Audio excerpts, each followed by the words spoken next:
On vient de signer un pacte avec un lauréat qui est la société Erilia, que l'on connaît bien sur le territoire et qui est un bailleur social. Ce pacte, il est motivé d'abord parce que la loi Elan oblige les petites sociétés d'économie mixte comme la SAH de la ville d'Antibes, Valoris et de la Casa de s'adosser à un organisme plus important qui comprend au minimum 12 000 logements. Et la société d'économie mixte d'Antibes-Valoris n'en a que 1700 ou 1800. Donc ce pacte, on n'a pas voulu que ce soit uniquement ni un pacte purement financier, ni un pacte simplement d'engagement sans qu'il y ait des choses concrètes. Et donc on a pris un engagement sur 10 ans avec un pacte d'engagement sur la qualité des logements, sur la production de logements, sur la réhabilitation des logements et en particulier sur la réhabilitation énergétique.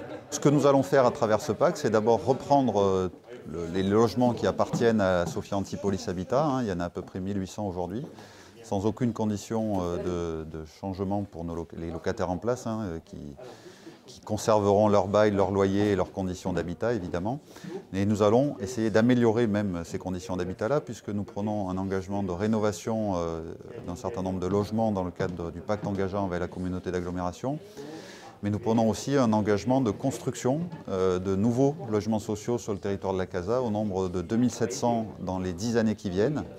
Et donc c'est à la fois un gage de qualité que nous amenons, je pense, et puis de quantité, puisque à travers cela, nous allons contribuer à l'atteinte des objectifs du plan local de l'habitat de la communauté d'agglomération. Alors l'engagement d'Erilia vis-à-vis des collectivités, c'est plus de 100 millions. Et ces 100 millions, est évident qu'il compense l'engagement patrimonial qu'ont fait les villes et la communauté d'agglomération.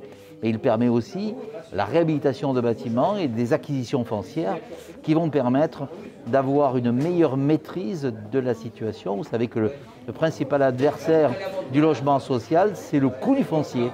Et si les deux villes et la communauté d'agglomération peut acquérir plus de foncier, elle aura plus de maîtrise et plus de possibilités pour faire à la fois des bâtiments harmonieux, des petits bâtiments, pas plus de 35 logements par bâtiment pour ne pas faire des situations de tension sociale, et puis permettra aussi de regarder l'avenir avec sérénité, sans inflation des prix sur les logements qui, à ce moment-là, coûteraient très cher aux collectivités territoriales.